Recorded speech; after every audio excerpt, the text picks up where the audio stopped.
Good afternoon, folks. Behind me is a restyled Zeekr 001. Today, we're going to be testing it. And so, to make it even more interesting, we're going to do a comparison of the new BMW i5 versus the new restyled Zeekr 001.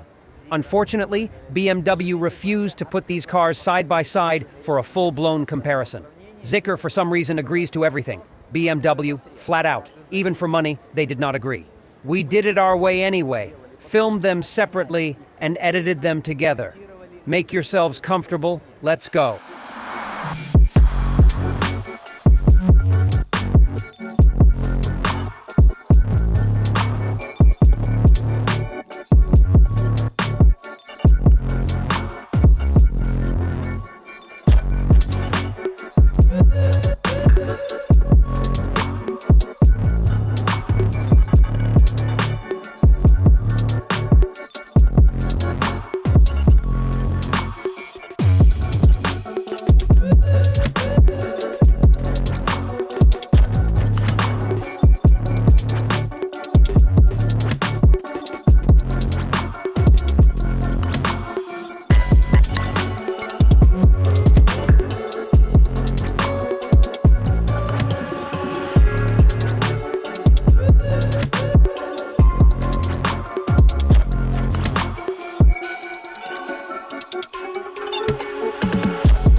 Let's quickly compare prices and configurations.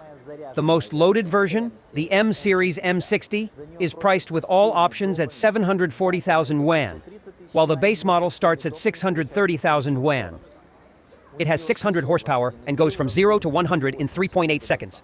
The strongest version of the 001 is called the FR. It has 1,260 horsepower with an acceleration of 2 seconds to 100, and they're asking 770,000 yuan for it. The highest configuration before the M Series is xDrive 40.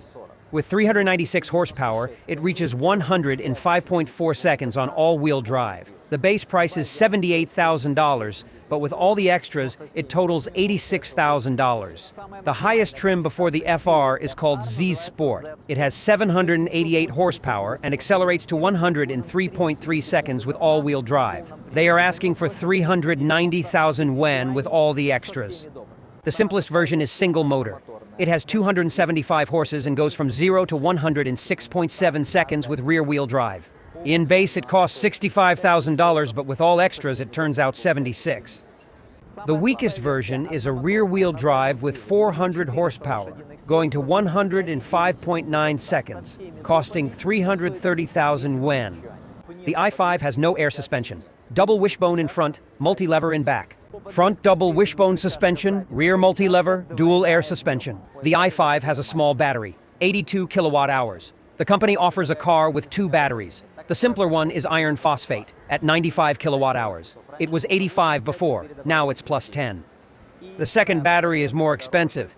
It's 100 kilowatt hours and called Kirin Cuddle, their newest development. And they save money on tires too. Hankook, as you can see. 19th wheels. 245 by 45. No Brembo brakes, no perforated brakes. Zeekr features 22-inch wheels. It has Brembo brakes and perforated discs. There are no auto doors here. And even without the auto close. Got it. The mechanism isn't expensive. They are just trying to sell the i7. They intentionally don't include it here. The 01 model has smart auto doors. There's heating and ventilation in the front. There's no massage option. It's impossible to order. There's nothing in the back at all. And nothing can be ordered. That's it. All seats are artificial leather. All seats are Napa leather. The front has massage, ventilation, and heating. The back has heating only. The seat adjustments are simple. You can't extend them. I see that the cushion is quite short. Now we'll check the seating position. I find it more comfortable than in the Zeekr. I feel more comfortable. I have a finger in front of my knee, semi-reclining with lowered seat. If I sit straight, there's enough space. I find it more comfortable here than in the 01. The only thing is that the seat cushion is too short. It's not good. But if we turn a blind eye to the short cushion for the knees and the steering wheel's reach, it's better here. The i5 seating position is better. I'm cramped in here. 187 centimeters tall, you see. I'm already bumping my knee. I'm sitting up straight. I can reach the steering wheel. If I sit straight, it's just enough for me. People taller than me can't even sit straight. But I don't like driving like that. I prefer to sit lower. Lowering the seat back. Let's move forward a bit more. That's it. I'm bumping my knee. It will hurt if I move further. It's okay now. I can't reach the wheel. Look how long the seat cushion is. It ends below my knee. You can make it smaller if you want.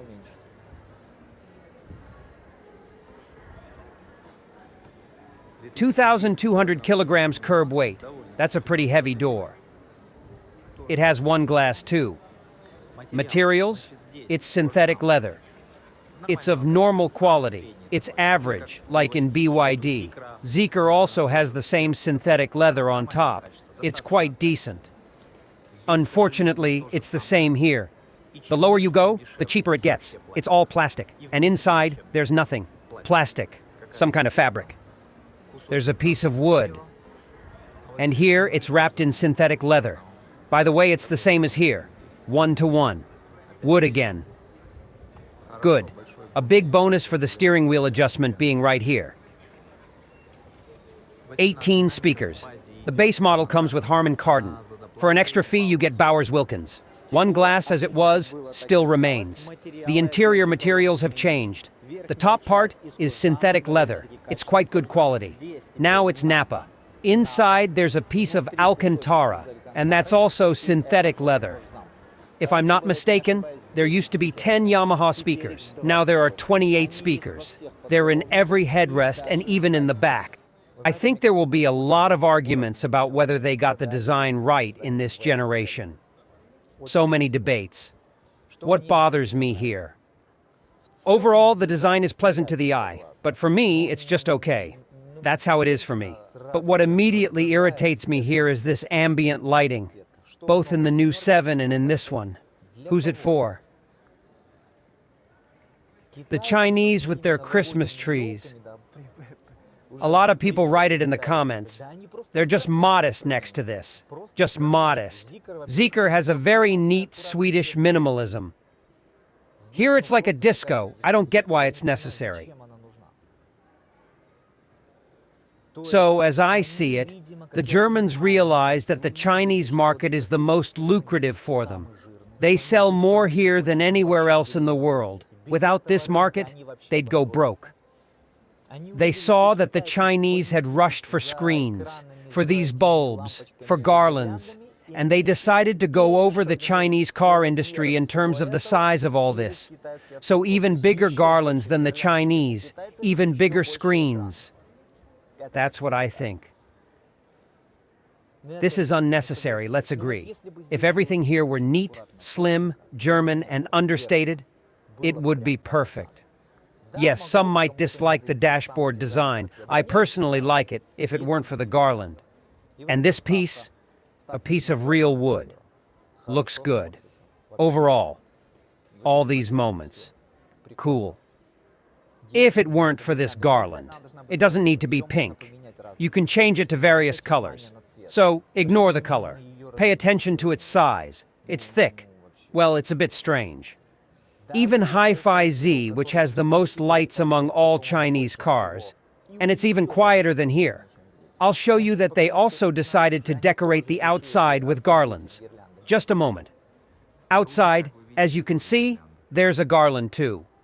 Especially for those who complained in the comments that Chinese cars look like Christmas trees. BMW decided to give everyone a surprise, and for those who complained, that there are too many screens. 31 inches. 31 inches. It looks very impressive. The picture is magnificent, very vibrant. As you can see, you can connect an HDMI cable, but unfortunately, it's too near the eyes. Too close. It's uncomfortable. In the i7, where there's more space, and even there, it's debatable, but in principle, it's bearable there. Here, it's too close, though it looks very impressive.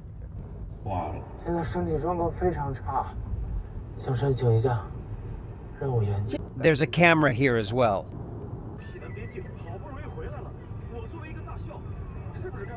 You can play around with the screen. For example, you can make it see. It even lags a bit. Make it bigger. Make it bigger. Yes, unfortunately, I don't know why it's still lagging. It's lagging. Third time, come on. On the third try. It might stretched out, but I'll be nauseous in 15 minutes. But again, remember, the picture is really beautiful. I mean, the screen itself. Why nothing works on the first try? You can also reposition it. For example, over here. Well, or, you can slide it to the right. The version without the ceiling screen comes with a sunshade. Here, it's plain fabric, a mesh.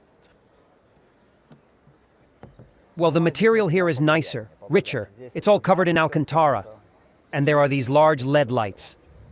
The panoramic roof has different transparency options. Here's a setting. All right, we noticed. So, fully yes, entirely transparent. Got it, yeah. The interior materials. The top is the same good artificial leather as the Zeekr. Lower down, the Zeekr is Napa. Here it's real wood, which is not worse either. And everything even lower down, including the seat, is cheaper here. There Napa, here ordinary artificial leather. There is no genuine leather here. And I'm not in favor of genuine leather. I just want it to be Napa technology synthetic leather. Very smooth. And this seat isn't bad, but it loses to Zeekr. And here plastic begins. In Zeekr, they covered everything, even below, and the panels too. Here they saved. The driver's screen is 12 inches. The main screen is 15 inches. For some reason, the map doesn't open. It seems to be slow. They don't tell me what chip it is, just so you know. So, it's a mystery. For some reason, they don't let me access the map. It's supposed to be activated by the user after they purchase the car. Quite odd. It's all quite odd. Well, I can't check the map. But the picture itself is great. There's no question about it at all. I mean, the screen is really cool, but its shell is... First of all, it's funny, and second, it's really weird. Either that, or I've just gotten used to it a long time ago. I drive a Yangwang. It feels like I just have an iPad on iOS in there. And here it feels like I've been handed a Nokia from the days when I went to school, but only with a very cool resolution of the screen itself. The screen is simply amazing, but the shell is quite funny and weird. This is how the settings looks like. In 2024, it's just shameful to sell this. It's really shameful. Look at the climate animation. Also, you can quickly boost the airflow intensity. You can clamp it with your finger. I think that's handy. Windshield defogging, hazards lights. It's all touch buttons. Notice how fast the processor works.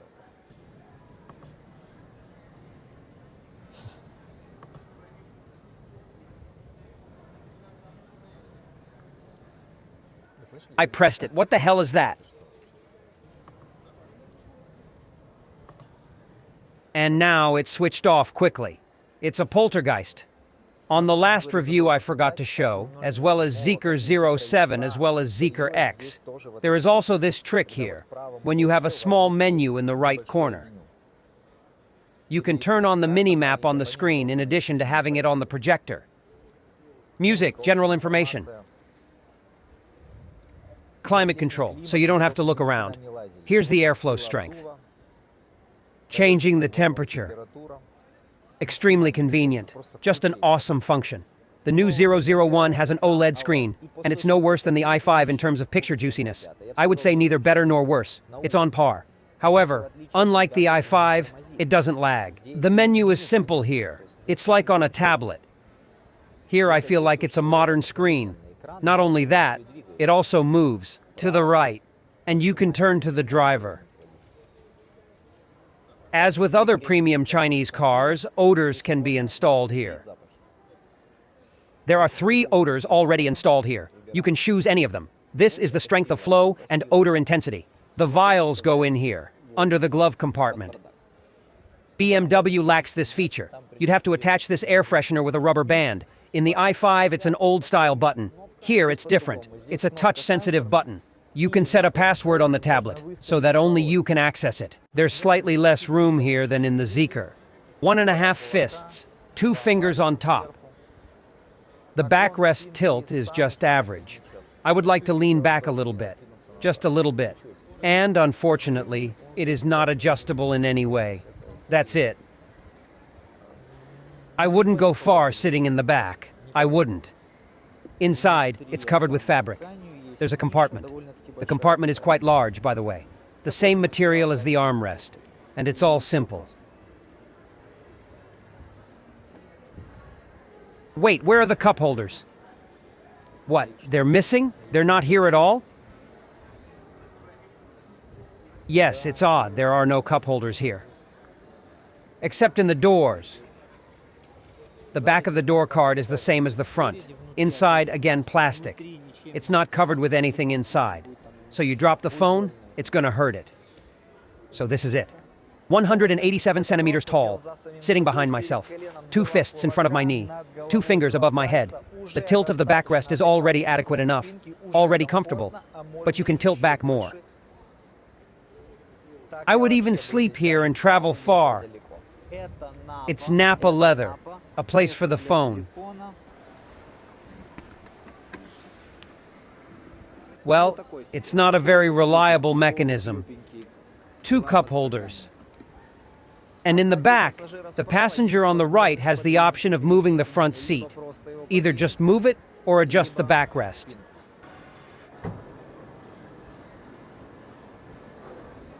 $570 liters, but I don't really see that much here. Let's check this out. Ah, there's sufficient space. Well, with this, yes, it's likely. And the inside, as you can see, is completely empty. It's just empty. 810 liters trunk. If we remove this shelf, we can probably set it down. Yes, it lowers. It makes sense now, yeah. Now let's see what electronics are here. There are controls to lower the suspension if the bags are heavy. Then you can bring it up. A 220 outlet is present. Hooks.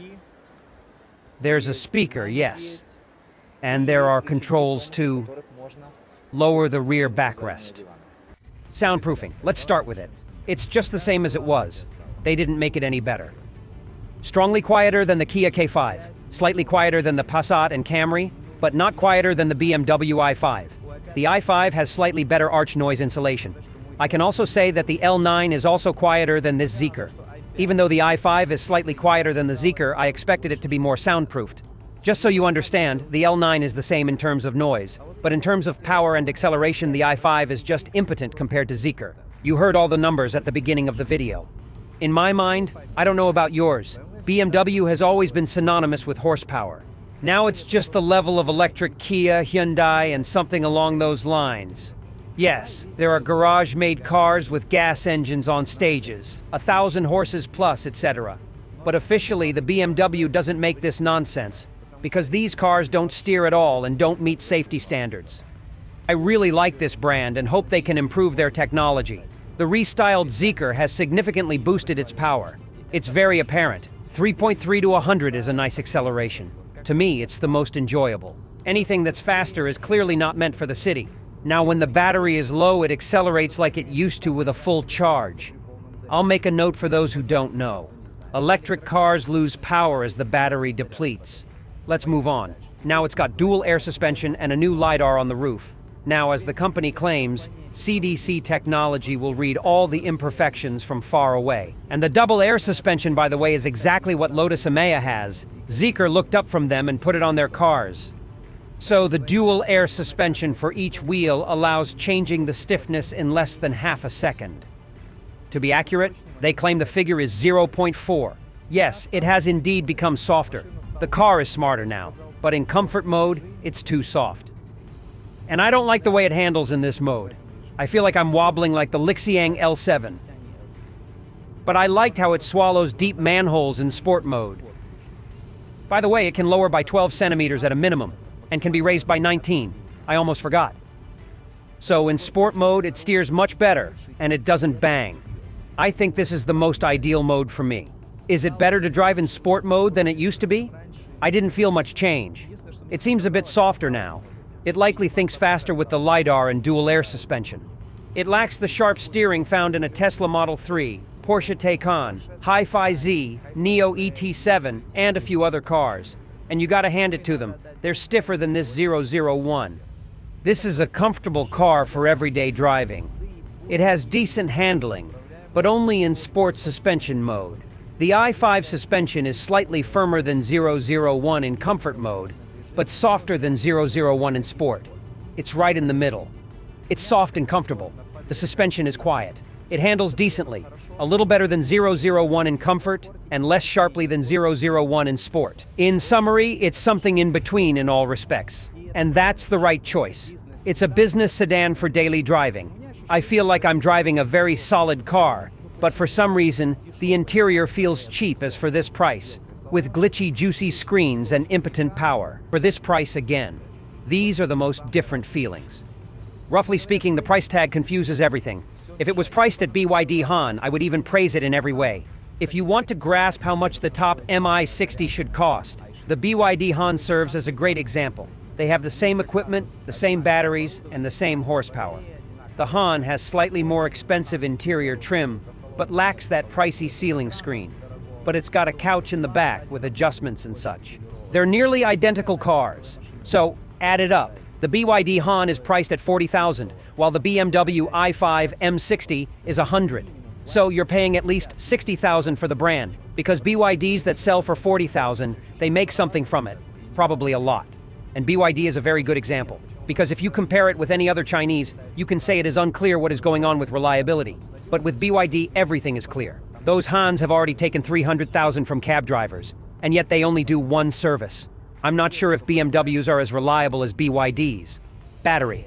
The battery is weak here as well, at 82 kilowatt hours. Just so you know, even the new Tesla Model 3 has the same battery, which is a lower class. They're criticized for that small battery. But in terms of body size in general, there's a big question for them. How come? They promised some 530 kilometers on the CLTC cycle.